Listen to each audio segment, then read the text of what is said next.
How do email benchmarks work in Klaviyo?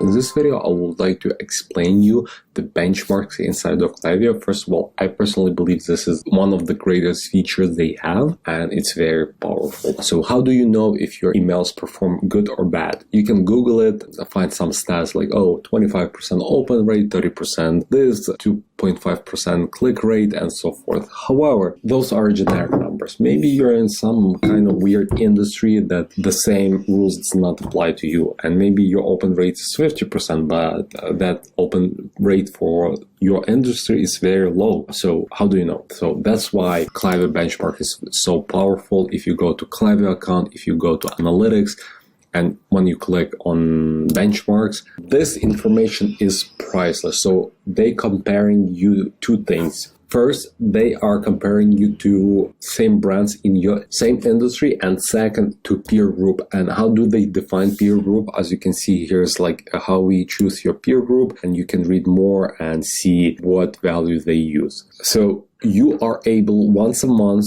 change your industry. I don't think you will change it a lot, but maybe Klaviyo automatically pick the wrong industry. Maybe you are in food and beverage and they pick like a wine and spirit or something like that. So you are able to change that group once a month, and it will show you the exact stats for that specific group. So what we are able to see here, actually, let's go to email campaigns. So why it's important and why it's a great example. So as you can see here, their statuses are a little bit off, and the words they use sometimes is very aggressive, something like fair or poor, excellent. What they just mean is like, this is your value, this is your value. So in this case, open rate is 32%.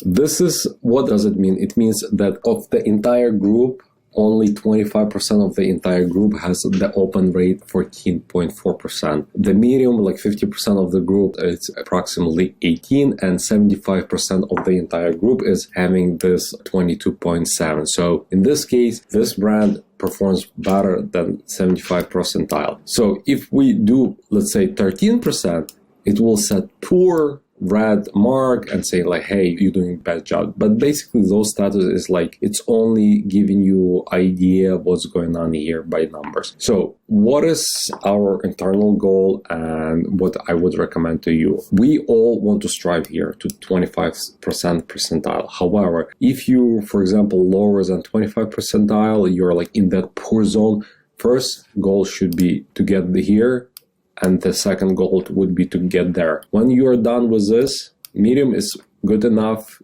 and you can move on to down to the list. By the way, don't try to improve all of them at the same time. Try do one by one, because if you improve the open rate, everything else slightly will improve, and so forth. So this is benchmarks explained in short. I hope it helps. If you have any additional questions, please let me know. And also, we had a guest on our podcast, I believe last year, and the guest was John Palmer, and he's one of the people who helped to create these benchmarks. So I highly recommend to listen to that episode. And also, if you have any additional questions, feel free to ask me under this video, and I will respond in a day or two. Thank you.